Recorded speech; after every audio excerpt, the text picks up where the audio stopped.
Yo, I got a couple tickets to Bohemian Grove on the dark web. Do you want to go with me? Oh, we're rolling. Hey, it's the Niner Notion squad back on that bullshit. If you're a diehard Niner fan, please subscribe to our channel. I'm about to start a Top Gun cover band. Chaz might be in it. We'll see. It depends on his schedule. Also, I'm probably going to be the DM for my buddy's Dungeons and Dragons game. So my time is precious. If you like what we do, please leave us a comment and I'll try to respond. All right. The Vikings got these hands on Saturday, 27-10. It could have been a lot worse for the Vikings. They lucked out. What did we learn on Saturday? We learned that the defense, when healthy, is elite. And I've been saying this all year long, especially the early part of the year. If you'll remember, we were saying that the defense is elite when they're healthy. And they're back to close to full health. We don't have some of the depth that we had last year with like Blair being gone and DJ Jones. But having the starters out there on third down is so formidable. Our ability to handle the run against the Vikings was the part that surprised me. When we focus on stuffing the run and turning that off, our defense is just way too athletic when we're healthy. And they just, we dominate it.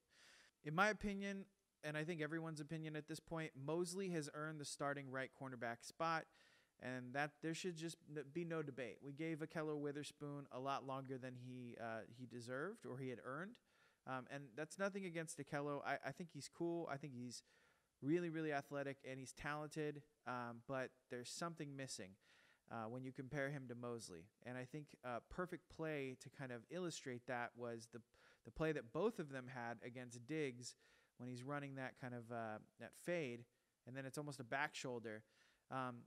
Diggs did a really veteran move, and I haven't heard any of the commentators catch this, but he pass interferes both cornerbacks on those two plays. He kind of just puts his hand on the back and pushes them forward. With Akello, it threw off his timing, and that's why it looked like he didn't make the jump. It was actually because he was being pushed, really kind of a savvy pass interference. With Mosley, the difference is there's a bunch of contact, and then Diggs the ball hits his hands, but he's moving too much, and it bounces out before he gets hit by Jimmy Ward. That contact was created because Mosley didn't let Diggs push him around, and he kind of holds him back. And the bottom line is there were no flags, and he didn't catch the ball. So that's what you need in a cornerback. You need a guy who can be scrappy, as the commentators say, has a little dog in him. You know what I'm saying? Woof, woof. And that's Mosley. And that's Mosley all day. He's down to get a little physical playing some music, as Garth Brooks would say. Akello has given up like 5 touchdowns in 3 games. And that's not all on him. I can't say for certain that, somebody didn't blow an assignment. He had 2 against the Rams, 1 against Brandon Cooks, 1 against Cooper Kupp across the middle. And then he had 2 against the Seahawks. He had the one in the back of the end zone against Lockett. And then there was another one to, what's his name? I don't know, because the Toots are out of the fucking playoffs. So who gives a shit about the Seahawks anymore? Fuck you, Seahawks. That's how I feel about that. And then he had that one against Diggs. Akello's had 5 times where he's looked bad on tape. Now, Mosley, on the other hand, has made great plays in the end zone. The ones that I can remember are the one when he first took over for Akello against the Browns, and he defends that pass across, kind of coming across the middle. And then he had the other one. He had a few against Metcalf. I remembered his name now. DK Metcalf. Like all game long, DK Metcalf was kind of torching Akello. And when Mosley came in, he stopped the bleeding, and they didn't score. What else did we learn on Saturday? Well, on the offensive side, Shanahan's play calling is like he's in a flow state. He calls plays like a boxer throws combinations. It's like body, body, head, body, body. He has a feel for kind of putting the pressure on and like punching you where your hands aren't. So wherever you're blocking, it's always wrong because he just has that reaction time and can kind of hit you where your hand just moved from. It reminds me a lot of like Nick and Nate Diaz in MMA. Those two have a style where they do the same kind of thing, where they can just put the pressure on and find your openings. Oh, that sounds fucking gross, dude. That's terrible. But bottom line is, I think Shanahan can overwhelm teams until their defense just has to quit. Think about what we did to the Bengals, the Browns in Monday night, the Panthers. That was kind of like the coming out party where we had to play a team that had a good record, and we fucking whooped their ass. And last but not least, the Packers. That was like the last time that we did that. We've had a lot of close games lately, but lest we forget, the 49ers can smoke a team. And a lot of that has to do with Kyle Shanahan. We're really getting to watch something special. I mean, I think we're going to look back in 10 years and be like, wow, that was the beginning of like something really, really special. The Packers beat the Seahawks on Sunday. And the best part about that is they wore out their defense chasing Russell Wilson around in the second half. Their offense stalled out and really couldn't put the game out of reach. And that was their responsibility. The Niners know this because we did this with the Seahawks week 17.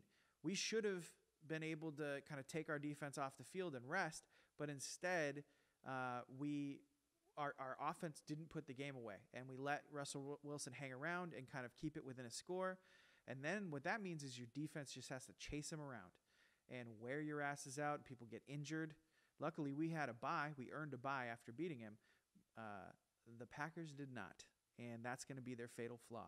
They're going to come into Levi's, just like the Vikings came in and they were worn out on the short week. They're going to come into Levi's, and their defense is going to fail in the second half. When they come out in the third quarter, they're going to have like a drive left in them, and then they're just going to fall apart. And what's nice about that is that the 49ers can still put a drive or two together in the first half, maybe 3 drives, and then it's a blowout. But if the Packers manage to keep it close, either their offense is scoring and keeping up with us, or if their defense can kind of kick it in gear, it might be kind of a close game until the second half. But after the second half, the shit's over, dog. It's a lock. And what I'm going to say is that I'm a fan. I'm allowed to think that way.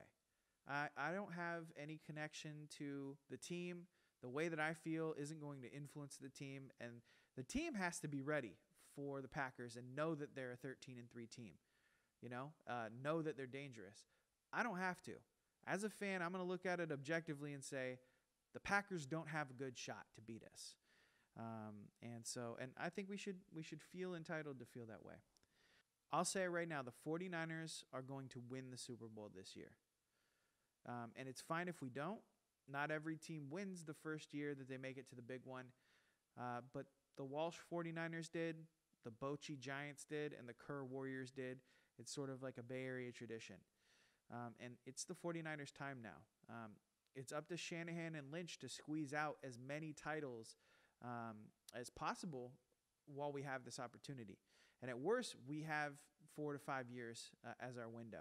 But if Lynch can reload in the draft, who knows how far we can go. My prediction for this game is 49ers 45, Packers 12.